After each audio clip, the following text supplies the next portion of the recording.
بكم طلبتي الأعزاء طلبة المرحلة الثالثة في قسم الترجمة. أود أن أرحب بكم في عامنا الدراسي الجديد، وأتمنى أن يكون عاماً يزهو بالنجاح والفائدة لكم. Best wishes for the new academic year. أتمنى أن يكون العام الأكاديمي الجديد عاماً مكللاً بالنجاح والتوفيق لكم جميعاً.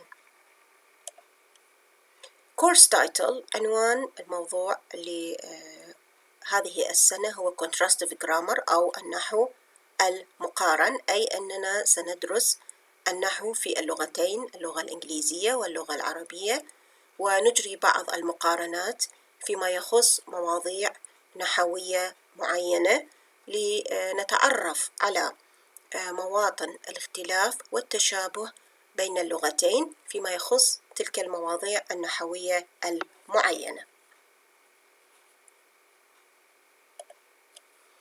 هذا هو الكتاب المنهجي المقرر لمادة النحو المقارن، عنوانه A Contrastive Grammar of English and Arabic, which is written by عزيز M. خليل.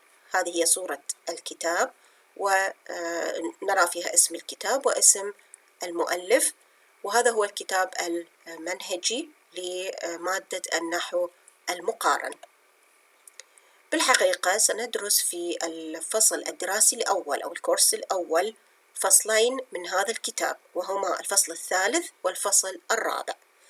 الفصل الثالث عنوانه Morphology، علم التصريف أو علم التشكيل الصرفي، والفصل الرابع عنوانه Syntax بسنتنس، كل ما يتعلق بالجملة وأجزاء الجملة. إذن نبدأ على بركة الله بالفصل الثالث Chapter 3 وعنوانه Morphology. In this chapter we are going to discuss the following topics. سنناقش المواضيع التالية في الفصل الثالث.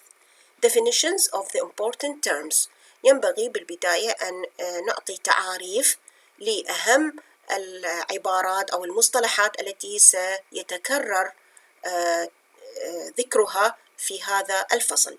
من هذه المصطلحات المهمة مصطلح morphology، مصطلح المورفيم، مصطلح allomorph، وكذلك الفري and bound morphemes. هذه المصطلحات سيتكرر ذكرها في الفصل، لذلك ينبغي أن نقدم تعريفا مناسبا عنها كي تكون واضحة للجميع.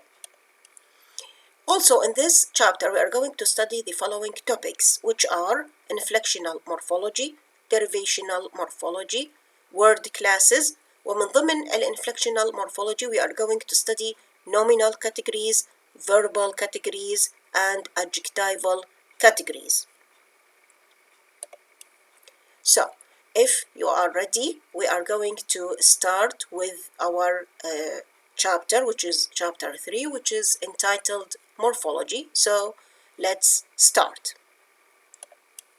First of all, we have to define this important term, which is called morphology.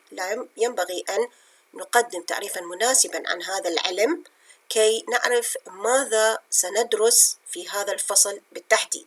So what is morphology?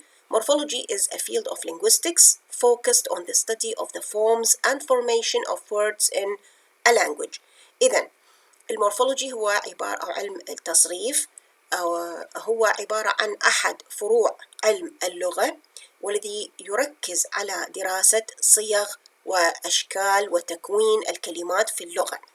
Words in a language consist of one element or elements of meaning which are called morphemes. إذن الكلمات في اللغة تتكون من عنصر واحد أو عدة عناصر، وكل عنصر من هذه العناصر له معنى، وهذا ما نطلق عليه مصطلح morpheme. What is a morpheme؟ أيضا إذا بعد أن عرفنا علم المورفولوجي ينبغي أن نعرف المورفيم. So a morpheme is the smallest meaningful unit. إذن المورفيم هو أصغر وحدة في اللغة وينبغي أن تكون لها معنى. The meaning that a morpheme gives can be، المعنى الذي يعطيه أو يمتلكه المورفيم ممكن أن يكون على نوعان. النوع الأول هو grammatical meaning. For instance, the part of speech if the word is plural or singular or the tense of the verb etc. إذن ممكن أن يكون معنى المورفيم معنى قواعدي أو معنى نحوي، بمعنى أنه نضيف إضافة معينة إلى الكلمة، مثلا لنغيرها من حالة المفرد إلى حالة الجمع، فهذه الإضافة يكون لها معنى قواعدي. أو نغير زمن الفعل من المضارع إلى الماضي بإضافة معينة، أيضا هذا النوع من المعنى راح يكون معنى نحوي أو معنى قواعدي. أما النوع الآخر من المعنى قد يكون lexical meaning or which is called the dictionary meaning، أي المعنى اللفظي أو المعنى القاموسي أو المعجمي للكلمة. وقد يكون أحيانا لنفس الكلمة المعنيين، أي بمعنى أنه نفس الكلمة أو نفس المورفيم يمتلك معنى نحوي أو قواعدي وأيضا يمتلك معنى قاموسي أو معجمي. فإذا ممكن أن يكون معنى المورفيم بعدة أشكال، قد يكون نحويا أو قد يكون معجميا أو قد يكون الاثنين معا. مورفيم كرايتيريا، لابد أن تتوفر للمورفيم معايير معينة كي نطلق عليه اسم مورفيم. So a morpheme is a short segment of language that meets 3 basic criteria. إذن قلنا المورفيم هو عبارة عن جزء قصير من أجزاء اللغة، وينبغي أن تتوافر فيه 3 معايير كي يسمى مورفيم. المعيار الأول it is a word or a part of a word that has meaning. ينبغي أن يمتلك المورفيم معنى كي نطلق عليه اسم مورفيم. يعني إذا كانت الكلمة ليس لديها معنى، وكما قلنا هذا المعنى قد يكون معنى قاموسي أو معنى نحوي، فبكلتا الحالتين لديه معنى. ما دام لديه معنى إذن ممكن أن أطلق عليه اسم مورفيم. المعيار الثاني it cannot be divided into smaller meaningful segments without changing its meaning or leaving a meaningless remainder. إذن المورفيم قلنا هو أصغر وحدة من وحدات أو أجزاء اللغة. ما أقدر أقسمه إلى أجزاء أصغر، لأن إذا قسمت إلى أجزاء أصغر راح يفقد كونه مورفيم، أو ممكن أن يتكون من عدة مورفيمات. إذن هو أصغر وحدة ذات معنى في اللغة. It has relatively the same stable meaning in different verbal environments. إذن ينبغي للمورفيم أن يحتفظ بمعناه الثابت والمستقر تقريبا في عدة بيئات لغوية أو في عدة سياقات لغوية، أن لا يتغير معناه. So these are the 3 criteria for a morpheme. هذه هي المعايير الثلاثة التي ينبغي أن تتوافر كي أطلق على اليونت أعطيها اسم morpheme. Also, morpheme is the most elemental grammatical unit in the given language. إذن هو وحدة قواعدية مهمة جدا من وحدات أي لغة. A single word may be composed of one or more morphemes. الكلمة الواحدة قد تتكون من مورفيم واحد أو من عدة مورفيمات. نأخذ مثال كلمة boy، هي كلمة مكونة من مورفيم واحد وبيها معنى it has meaning، إذن it is a morpheme. أما كلمة boyish بعد أن أضفنا إليها السفكس اللي هو ish أصبحت مكونة من 2 morphemes. وكلمة boyishness أصبحت كلمة مؤلفة من 3 مورفيمات اللي هي boy and ish and nes. أما كلمة undesirability ففي هذه الحالة لدينا مثال على كلمة مكونة من 4 مورفيمات. وبالمناسبة المورفيم الأصلي أو الكلمة الأصلية اللي هي مثلا كلمة desire أطلق عليها اسم الروت أو البيس، الكلمة الأساس أو الكلمة الجذر. أما بقية الإضافات فممكن أن أسميها just morphemes أو suffixes أو prefixes حسب موقعها من الكلمة. إذا كانت في بداية الجملة في بداية الكلمة أسميها prefix، وإذا كانت في نهاية الكلمة أسميها suffix. Kinds of morphemes. In fact, there are 2 kinds of morphemes هنالك نوعان من أنواع المورفيمات، اللي النوع الأول هو free morpheme والنوع الثاني هو الباوند morpheme، وينبغي أن نعرف ما الفرق بين هذين النوعين.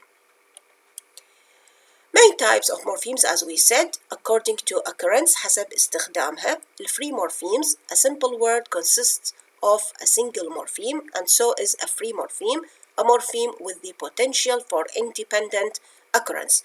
إذن المورفيم الحر أو المورفيم المستقل هو عبارة عن كلمة بسيطة تتكون من مورفيم واحد، وممكن لهذا المورفيم أن يستخدم بشكل مستقل، أن يكون له معنى قائم بحد ذاته.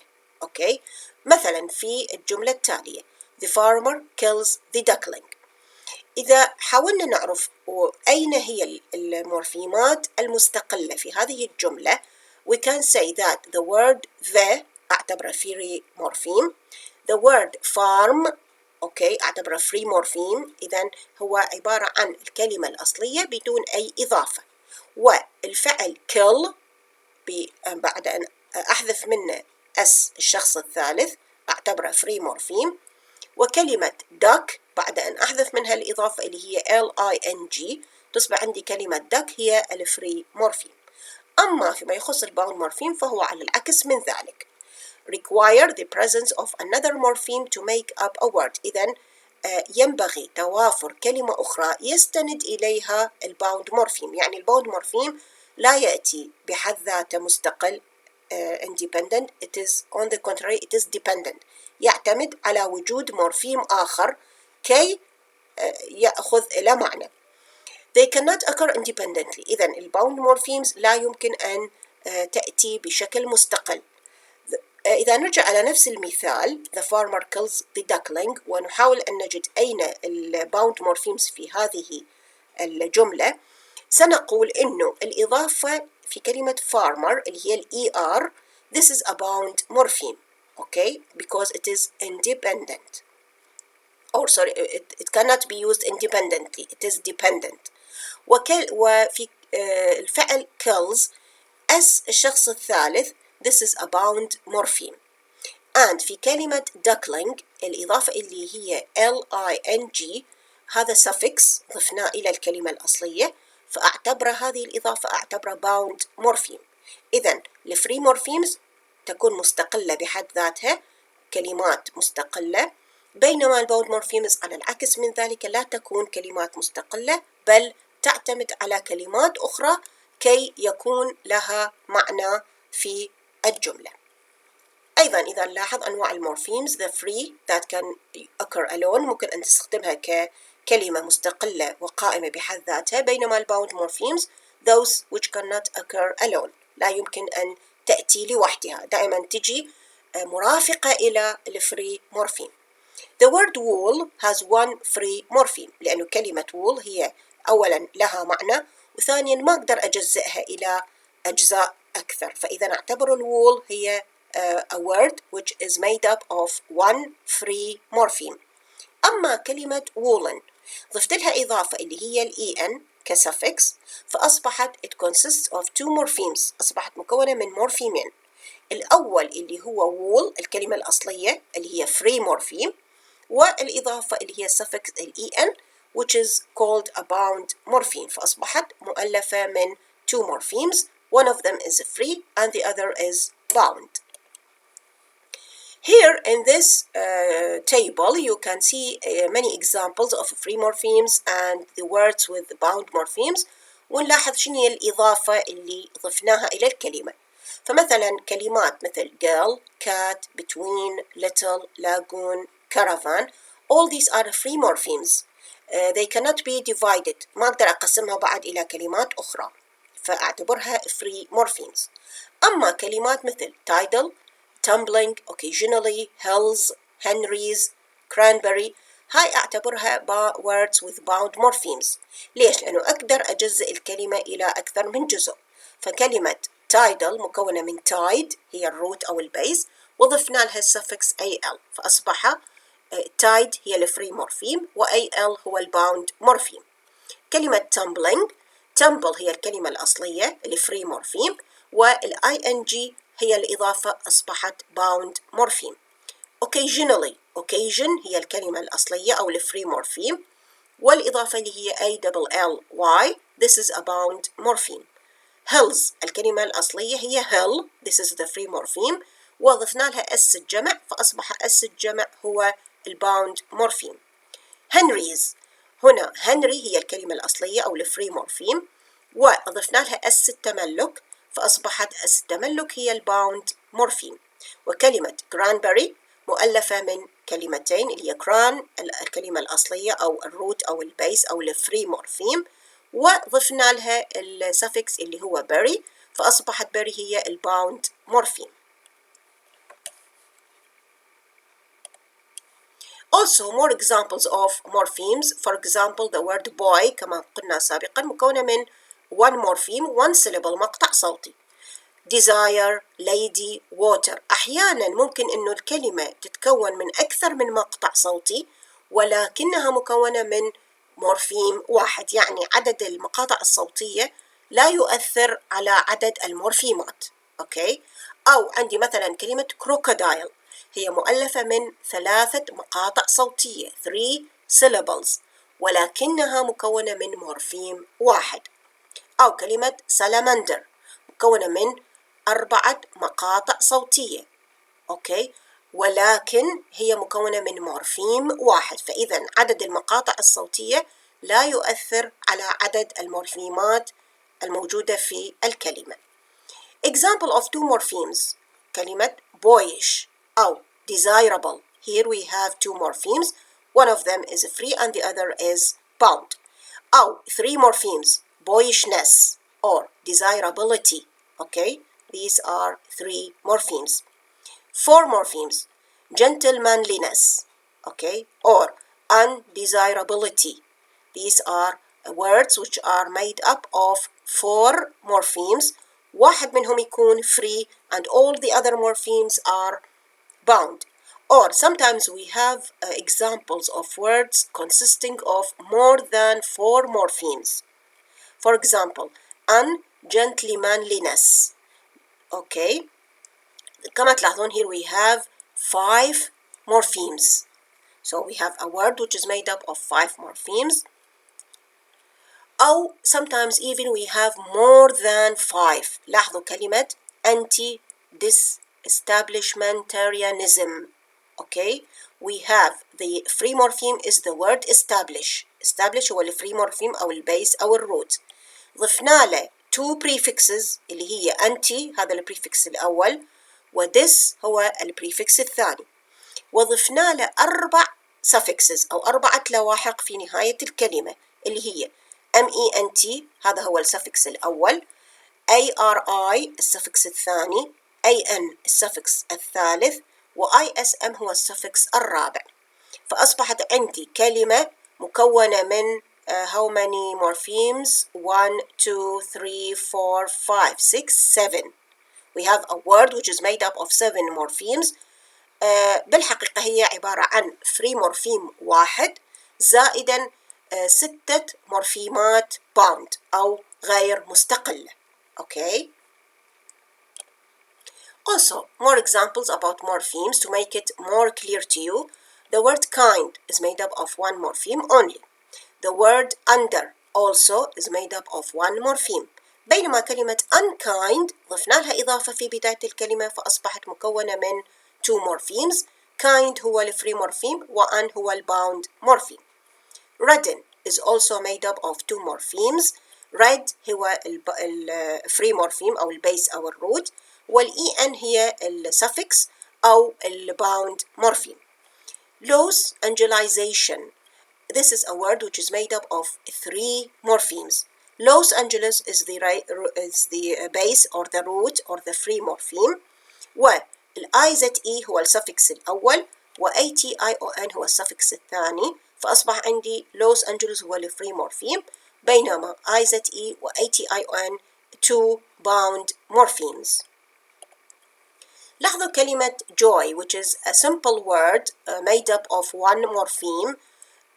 ممكن إنه أضيف لها إضافات كثيرة جدا أما في بداية الكلمة أو في نهاية الكلمة، وتتكون عندي كلمات جديدة كثيرة.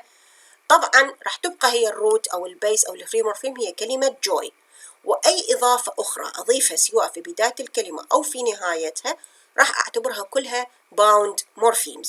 مثلا كلمة joyful، فراح يصير عندي الفول هو الباوند مورفيم، أو ممكن أقول joyfully فأصبحت عندي إضافتين، فthese two additions هاي الإضافتين راح أعتبرها bound morphemes. أو كلمة enjoy، حولت الكلمة من كونها اسم joy إلى أصبحت فعل enjoy، فإذا هذه الإضافة أيضا it is a bound morpheme. enjoying ممكن إنه أحط الفعل في حالة الاستمرارية، أوكي، بإضافة ing، فأصبحت عندي أيضا إضافتين، واحدة في بداية الكلمة والأخرى في نهاية الكلمة. أو ممكن أقول overjoyed كصفة، فإذا ضفت أيضا إضافة في بداية الكلمة وإضافة أخرى في نهاية الكلمة. أو ممكن أقول joyfulness، أيضا ضفت إضافتين في نهاية الكلمة two suffixes، فأصبحت هذه two suffixes هي الباوند morphemes. unenjoyable، هنا أنا ضفت two prefixes أو إضافتين في بداية الكلمة اللي هي un والen، وضفت suffix في نهاية الكلمة اللي هي able، فأصبحت كلمة مكونة من 4 مورفيمات. أو كلمة enjoyable أيضا في هذه الحالة ضفت prefix في بداية الجملة اللي هو en، وضفت suffix في نهاية الكلمة اللي هو able، فأصبح عندي كلمة مكونة من 3 مورفيمات. الجوي هي الفري مورفيم أو البيس أو الروت، والen والable هي الباوند مورفيمز. فإذا نفس الكلمة ممكن إنه أضيف لها إضافات كثيرة جدا، قد تكون في بدايتها أو قد تكون في نهايتها. المهم إنه أي إضافات راح أضيفها على الكلمة الأصلية كل هذه الإضافات أعتبرها bound morphemes، بينما تبقى الكلمة الأصلية هي الروت أو البيس أو جذر الكلمة أو الفري morpheme. This is all for our first lecture. Thank you so much for your attention, and I hope you find the information both interesting and useful. And if you have any questions, of course, I'm ready to answer them. Thank you again, and see you in our next lecture, inshallah.